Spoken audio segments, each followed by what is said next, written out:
Guys, welcome back to the channel. Phil and Emily again today. We have another good one for you today with Concierge Rehab, and today very quickly we'll be talking to you about balance, and Emily's gonna take us through a couple things concerning balance, right? Yep.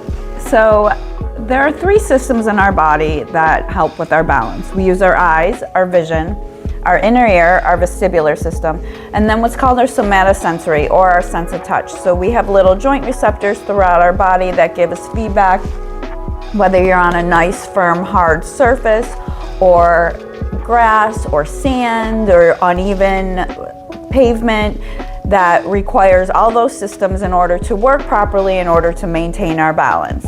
Now, our bodies are also very good at compensating. So anytime one of those systems decreases at all, whether it weakens for one thing or another, our bodies are very good at compensating and using the other systems and relying on the other systems more in order to help maintain our balance. So you may not feel that you're not as steady anymore walking around. So what would be one of the reasons that your system, your balance system weakens?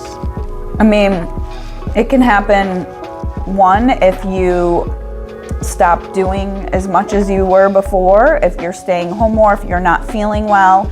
If you're not feeling well and staying in your home for a long period of time and not out in the community at all, that system, those systems, all of them are actually going to decrease because you're in a controlled environment. You're in your home. You know it like the back of your hand.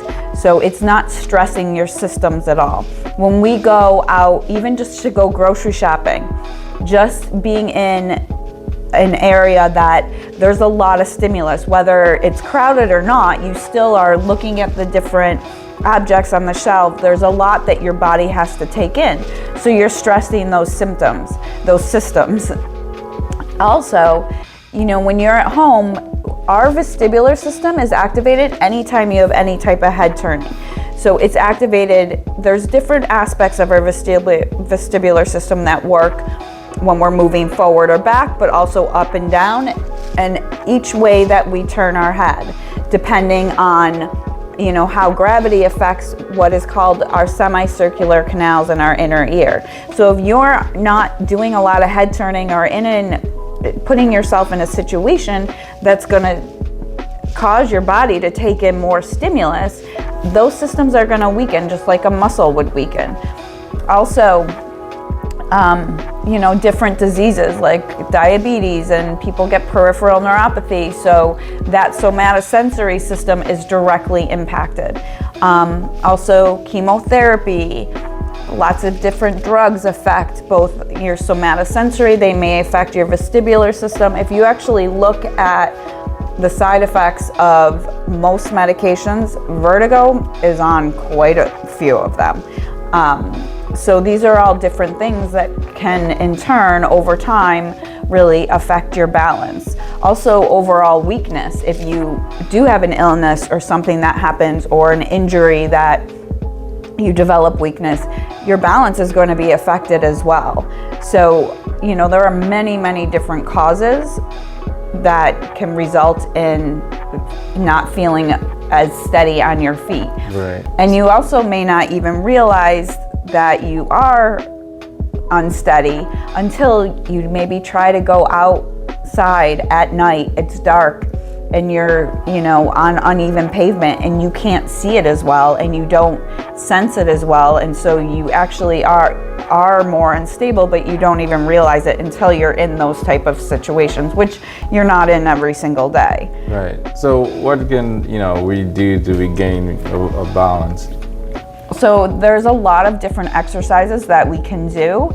The problem with a lot of balance training is that a lot of times people don't really know how to really narrow down where the exact weakness is. So it's kind of like throwing spaghetti at a wall.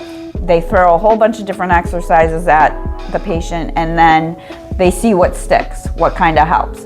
Versus if you really break down the different systems and see what each individual is limited the most in how they're really compensating.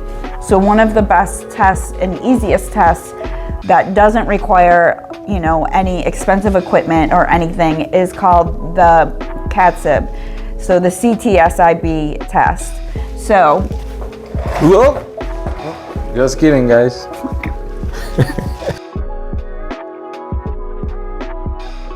So a lot of times people know this as also the foam dome test. So it breaks down multiple systems. So the first, condition 1, is standing on a nice firm surface with your feet hips width apart, eyes open. You want to see how they do for 30 seconds. If there's no sway, then they're passing that test. Condition 2 is you have them close their eyes and you measure the amount of sway and how quickly it happens. If within seconds, it really depends. It's a time-based test. So you time them how long they're able to maintain that position with minimal to no sway. Condition 3 is actually taking an object and doing the vestibular ocular reflex test. So you stare at the object and you turn your head side to side and you see if they sway at all. Also turning the head up and down and you see if they sway at all. I like to do both of those to really see how their vestibular system may be affecting their balance.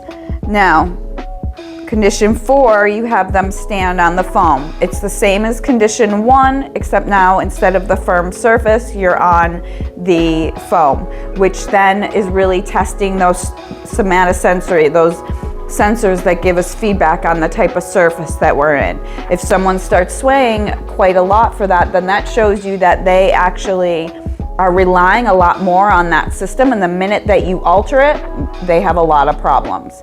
The next one is closing their eyes. So standing on the foam and closing your eyes and measuring. Then the last one is the same, doing the VOR reflex, side to side and up and down. And depending on how they do with all of those different tests, it really shows you how much they're relying on each one of those systems in order to help compensate. So if they really have the most difficulty with the one with the VOR reflex, then their vestibular system is the biggest factor that's really the most weakened. And then somatosensory, a lot of times elderly patients have a lot more difficulty the minute you put them on the foam.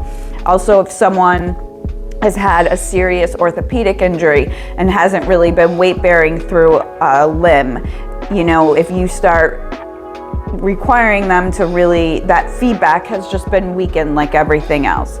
So this is a very simple test that we can do in order to kind of break things down a little bit more systematically and see where someone is actually compensating the most and what needs the most work, and it gives you more guidance as to what balance exercises to give them.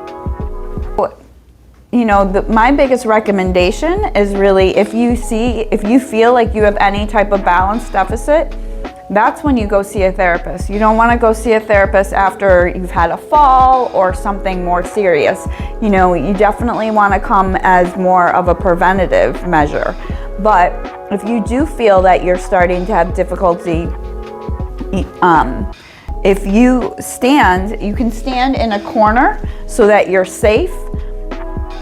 If you stand with your feet on whatever, on your normal floor, on your firm surface, and you close your eyes and you feel like you're starting to sway, just practicing that is actually a great place to start. Don't even put yourself then on any type of foam. So really just doing exercises where even you're standing with your feet closer together, because that mimics being on the foam. The closer your feet are together, the more narrow the base of support is. So then it's challenging that system even more. So just standing for 30 seconds, seeing how you do without holding on, especially eyes open, eyes closed, is a good place to start.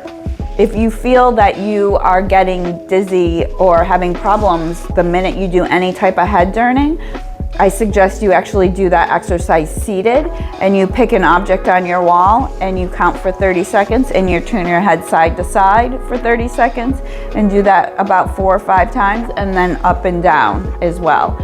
And those are some simple exercises that you can do at home safely without having, you know, a full diagnosis from a therapist. But like I said, if you feel that you have difficulty with your balance, that's the time to go to the therapist, not after something happens.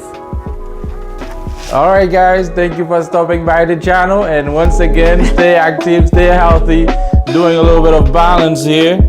But remember to subscribe and also give us a like if you like anything or if you find anything instructive from the video today.